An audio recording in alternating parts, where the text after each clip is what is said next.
Welcome back to another episode of Spiritual Teachers Podcast. Today is going to be my first solo episode. So, today's episode will be about my experience with Sasquatch, also known as Bigfoot. There's a lot of other names for it, but I'm going to share a little bit about what happened at my first encounter, my second encounter, and my third encounter. So it all started in Mount Shasta, California, which is considered the root chakra of the planet. And it was 2020. It was the heart of COVID, and COVID was in full swing. I had chosen to go on a road trip with my girlfriend at the time. We rented a U-Haul or a Hertz van, actually. A Hertz van. It was like 25, $30 a day. And we put a mattress in there. We grabbed the dog and we went on an adventure. And we traveled along different parks in California. And when we got to Mount Shasta, that's when things started getting really interesting. So there's this campground about 15 minutes outside of the town of Mount Shasta, and it's a railroad campground. And when you get in there, there is all these Sasquatch signs and little stickers you can get and all that kind of stuff. And when we got there, I was like, oh, okay, this is really interesting. It was really quiet. There wasn't that many people there. No, not a lot of people were traveling and going to these places during COVID. So I go get the camp spot, and maybe 2 hours in, it's still light outside. It's close to sunset. I hear this thud, this knocking on a tree, and it's deep. It doesn't sound like any machine. It doesn't sound like anything a human could do. It wasn't close by. It was probably at least 100 yards away, is what it sounded like. And already I had been super interested in Bigfoot since I was 9 years old. I've been fascinated with Bigfoot because when I was 9 years old, I saw a news report on every channel. I was living in Maryland at the time, and on every channel there was this video of Bigfoot walking in the snow up somewhere in Michigan. And it was on every news channel. And I was like, whoa, what is this? So I was fascinated with it. So I've watched many documentaries, and I know how the tree knocking is something that the Bigfoots do. So I took an apple and I left it on the table that we had at the campsite.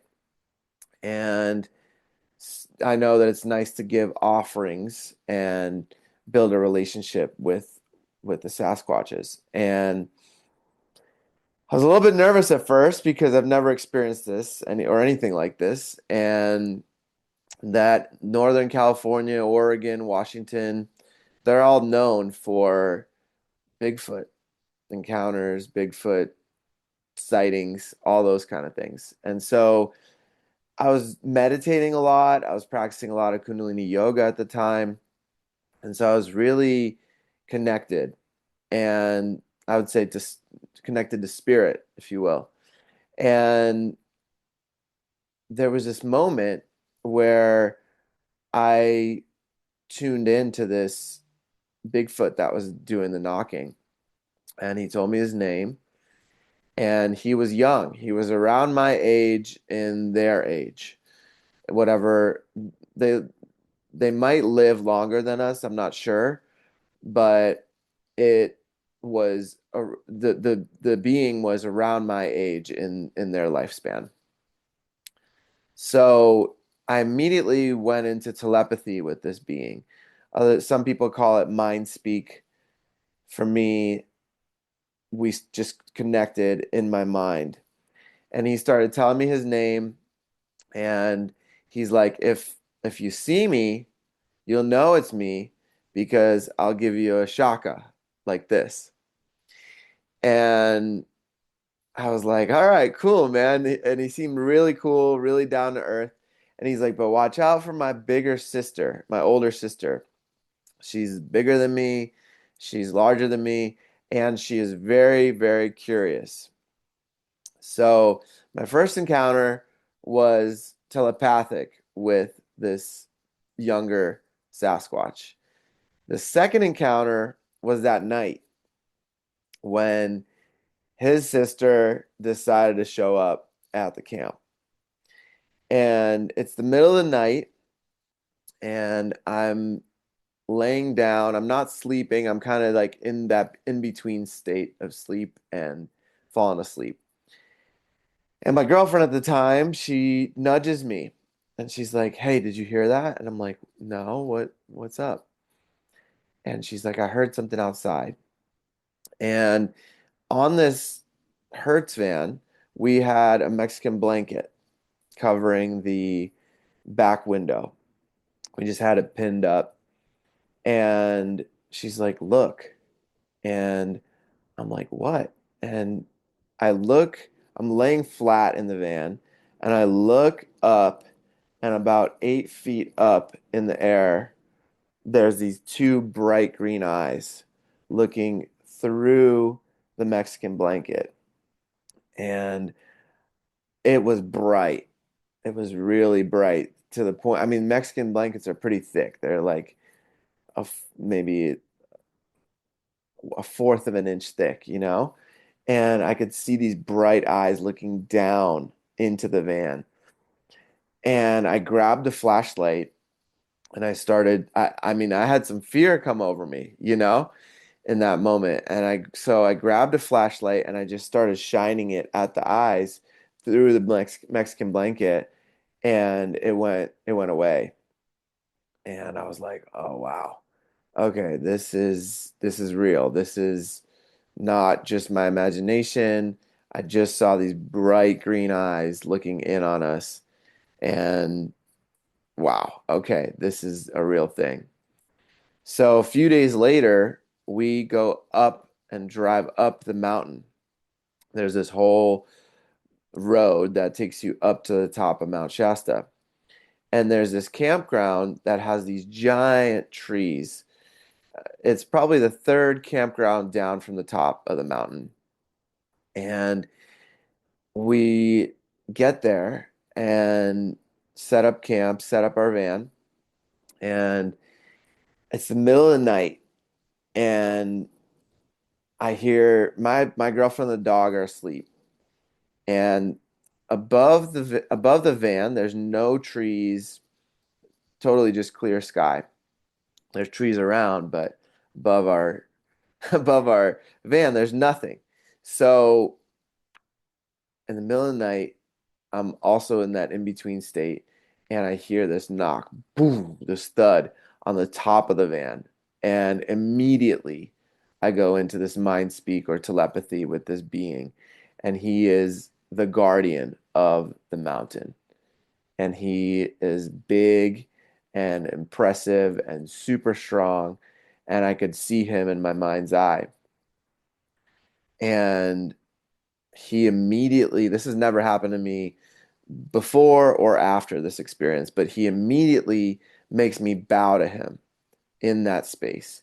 He he like makes me go down on my knees and my hands, and he's telling me, "What are you doing here?" And I said, "I'm here to connect with the energy of the mountain. I'm here to clean up any trash. I'm here to get any activations, any downloads from the land. I'm here to meet some amazing people and really connect to this land." And he felt my heart. He felt how genuine I was. And he said, "Okay, thank you for being here." And he bowed to me and we bowed to each other. And I was like, whoa. I mean, if it wasn't for that first encounter, I wouldn't have known what was going on. And I was like, wow, this is profound. So I go to sleep and I wake up in the morning and I'm sitting in meditation on the earth in front of the van and I have my eyes closed and I feel his energy again, that guardian of the mountain energy. And I'm like, okay, he's here. And I'm like, oh wow, what's gonna happen? Like it's daytime, it's bright out, and I'm sitting there and I open my eyes and there's this little chipmunk about 5 feet away from me, but under the tree. And I'm like, oh wow. And I go into that mind speak again, into that telepathy. And he's like, I don't need to be this giant creature. I can be a small chipmunk and use a lot less resources, a lot less energy. I need a lot less food, and I can just exist in this form. And I'm like, oh wow, okay, so you can shapeshift, you can change into other animals. And he's like, yeah. And I wasn't sure if this was in my mind or not. So I talked to one of my buddies who actually was on one of the podcasts, and he was in Mount Shasta at the time. Him and I spent some time together at the same time as me, at the same campground, it turns out, but on the other side of the road. And he shared with me that he heard these giant footsteps coming, and it was him and a couple of buddies sitting around the fire. And he shared with me that he heard the footsteps. They were expecting to see this giant Bigfoot, and it was a deer. And that was really interesting because the next time I came to Mount Shasta, the following year or 2 years later, I believe, I came to be part of a conscious retreat. And we were setting up different altars. And I said, we need to make an altar for Bigfoot. We can put some apples there, some oranges, maybe a drum, something that will show the Bigfoot that we're honoring their presence and that we see them and we know that they're here. And we build this little altar under a tree, and within 5, 10 minutes, this deer appears out of just appears, and all the whole camp, the whole retreat sees this deer, and all of us have this recognition, like, wow, okay, that's just Bigfoot in the form of another animal. So that's my experience with Bigfoot. And I've had other experiences on Mount Shasta where I felt their energy. I was hiking and I would just feel them watching me. Or the last time I was 2 times ago, back in 2023, when I went back to Mount Shasta, I could feel the Bigfoot's energy at night. And there was one night back in 2024 when I went, when I saw eyes looking at my girlfriend and I from over probably 50 yards away. And it was different. They weren't green this time. They were like white. So I'm not sure if it was a Bigfoot, but I could feel the Bigfoot energies very strong there. A lot of my friends that are very sensitive to energy have felt the Bigfoot energy around that area very strong. So this is my first time sharing this publicly. So yeah, I would love to hear. any of your Bigfoot encounters, what you think, whether Bigfoot is a shapeshifter, whether Bigfoot is a just a being just like us, or whether you think that it may not exist. I'd love to hear it in the comments. What resonated for me the most was that the Bigfoots have been here way before humans existed on Earth, and that they are able to access these portals, these natural portals on the Earth that can allow them to go to different dimensions, that can allow them to go into other parts of the planet, possibly. And they apparently go deep, deep, deep into the earth when they're ready to die. That's why very few remains have been found of their skeletons and things like that. So, yeah, I'm really curious to hear what you guys think. And for me, it's just like humans. They are individuals and they all have their own individual personalities and different intentions. Some of them are more curious, some are more friendly.